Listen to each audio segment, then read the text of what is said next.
waxaan doonayaa inaan idhaahdo adeerow qayrkeen dayuxuu fuulay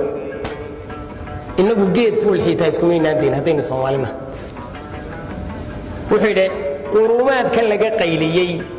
ee qaaq wax kaga siiyey nin waliba mar buu qaadan jiray qaansa iyo leeb qarfa iyo mar buu seexan jiray qalanqal hoostii ha yeeshee quluub wada jirta ayaa qaniya sheekhow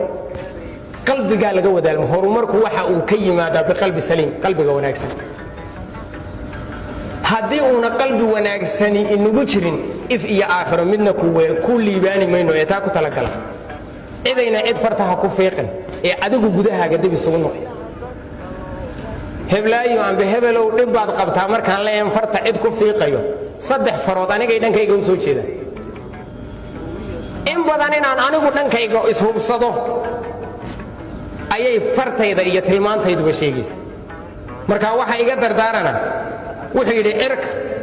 cirka nimanka sahanka u diray ee caadka ka hayaamay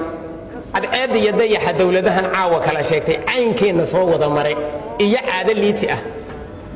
cilmigay ku gaadheen rag waa ku cibro qaataaya carfi wuxuu ka muuqdaa shacbiga caafimaad qaba horumarku wuxuu ka yimaadaa gudahaago wanaagsanaada in meel kale kama yimaado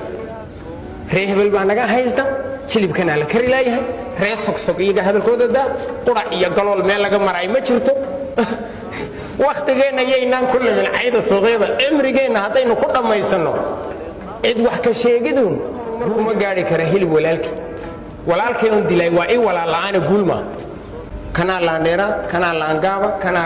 kana war ummadda yaan la tafaariikhaynin basasha marka la diiro aakhirka waxaa loo tagaa qaybaan la cunin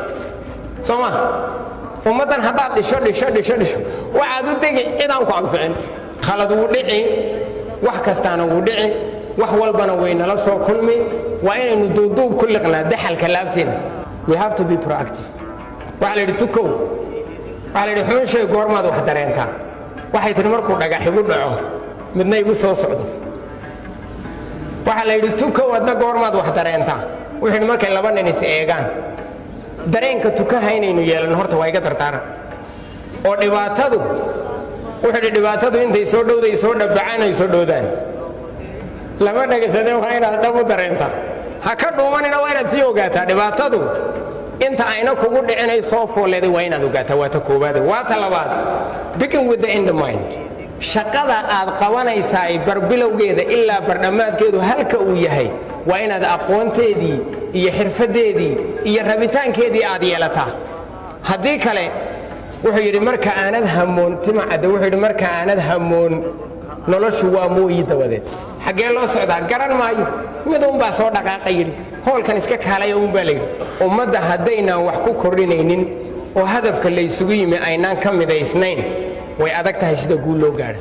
marka yoolka aad ku socoto waa inaad yeelataa saddex we have to put first thing first maxay tidhaa dhacamo geel siday u kala horreeyaan baa loo kala guraa soo maa xaajadu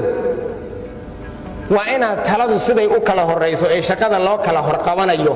iyo go'aanka aad qaadanayso aad u gogol xaadhi taqaanaa xoolaho qura looma sahamiyo hadalka xitaa waa loo sahamiyaa wuxuu yidhi timacadda markaan sahamiyaabaan halkii sayr la mariya aan idinka yaro qosliya waxa nin bay naagtiisii hinaasta say tiri waryaah haddaan dhinto maad guursan hadduu haa yidhaa kabbaa ku dhici amba girgire ilan dhimashadaydun baad sugaysay baa len meesha taale xariif buu ahaayo wuxuu yidhi xaaji haddaad dhimato waan waalan say tidhi haddaad waalata maad guursan suu yidhi nin waalan wax kasta ka filo minis waxaan ka wadaa go'aanka aynu qaadinayno anoo guddoomiyaa iyo anoo sheekha iyo anoo suldaanaa yeelay uun ma ahee waa inaad go'aankaaga sababayn kartaa reasonable sababta aad u leedahay go'aanka aad u qaadanayso waa inaad sababayn kartaa ta kale we have to think win-win wax anna ii dana ummaddana u dana deegaankana u dana waa inaan ka shaqeeya horta danta guud wuxuu yidhi danta guud dubbaha lagu dhuftay iyo dakharadii gaadhay waar ka daaya weli maanan maqal dumiya mooyaane soomaaliya waxay geesi u taqaanaa ninka dilka iyo dhaca iyo dhiigga ummadda caadaystay وحاران ننا هرمر كما غاري كره هلب walaalkay on dilay waa in walaalaana gulma we have to believe that ta waa inaynu aamina if iya aakhiro dhiigibna aadan midna lagu liibaani maayo we have to think laakiin danteena inaynu ka shaqeynay waa hawl inaga inoo taala ta kale synergizer waxay tiraa Soomaalidu farquri fool ma maydho teamwork waxay tiraa rag iyo hangolba waa la ururiyaa marun baa loo baahdaa ابن آدم كإلهي با كرامي كربنا ابن آدم با عدول بكجرت عدول بإلهي با قدري عدول بإلهي با شرفي عدنا عد شرفتي ذا ابن آدم نمو قمت بفرد كنا لانديرا كنا لانقابا كنا ور أمد دا يالا تفاريخين شليب كان منهن سحل كنين النهي قرآن تنين النهي إلهي وحنا تفاريخين شملد أهان ابن آدم تنمو وين إنو تاقناتا ابن آدم تنمو وين إنو تاقنانا إنك قوان كينو ميل سرع أو ميقام سرع بس شمرك لديرة آخر كوحا لو تقع قيبان العلم سوما ومدن هداد دي شو وعادو تيجي إذا مكو عم فعل I'm telling you the truth